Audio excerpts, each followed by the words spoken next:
Happy Monday. Welcome back to another episode of Market Call Recap on the Early Buffett YouTube channel. Thanks so much for joining me. Hope you had a great weekend.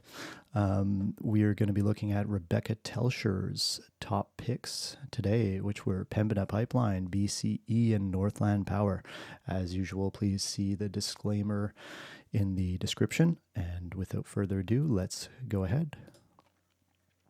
So we'll start off, take a quick look at the S&P because we are at all-time highs of the S&P. We're up about hovering around 0.25% up today on the S&P 500, and looking good, looking strong, that chart. So let's start off with Pembina, which was Rebecca's first pick here, and it's looking good.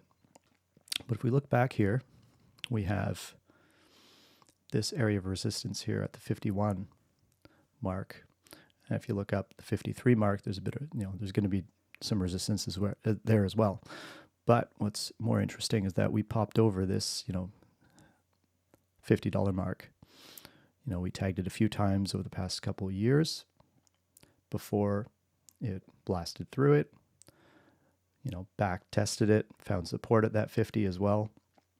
And that was in early June, end of May, early June. We bounced right off it, and now we're off to the races again. So this is definitely bullish looking chart right here. So if we could get over that, 53 area, we'll be off to the races. But, it's a very nice sideways trading, very nice trading stock,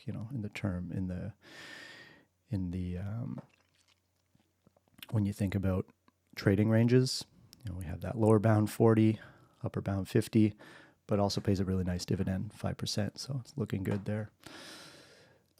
Top pick number 2, we had BCE. Look at BCE here. We have the lower bound.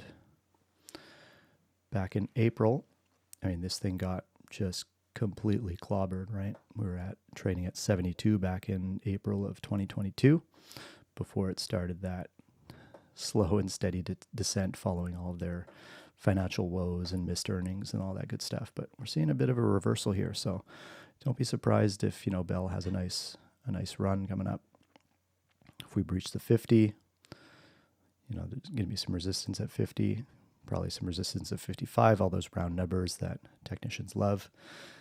But could play for a reversal. We got over the 50-day. I wouldn't be surprised if we test that, go back up to the 200-day here. So that is another number to keep an eye on. Number 3 was Northland Power. And actually, going back to BCE, this thing is giving over 8% dividend right now. So nice stock to just get paid to wait as well. So topic number 3, Northland Power. Looking at the chart, it was bouncing off $20 several times. And this too had a very similar descent to Bell, right? So ever since we have Brookfield's deal with Microsoft, sent all these power producers on a run here, just because we're going to need a hell of a lot of power to run all these data centers with this AI revolution going on right now. So there is some construction risk with Northland that she's fine has weighed down on the stock. So something to see there. But I see a good range here, but we are getting up to that upper bound, right? But we are above the 50 and 200 days. So bullish, a lot of buying coming in right here as well. So I wouldn't expect this May 2023 gap to get filled next. And that should be your next area of resistance around the 32 mark. That's what I'm seeing here on the charts. If we get over this 25, we still do need to get over this 25 mark to eventually make it up to that 32. So that is that. So thanks so much for listening and for watching. If you have any comments, please be sure to like, subscribe, all that good stuff, and I will see you tomorrow.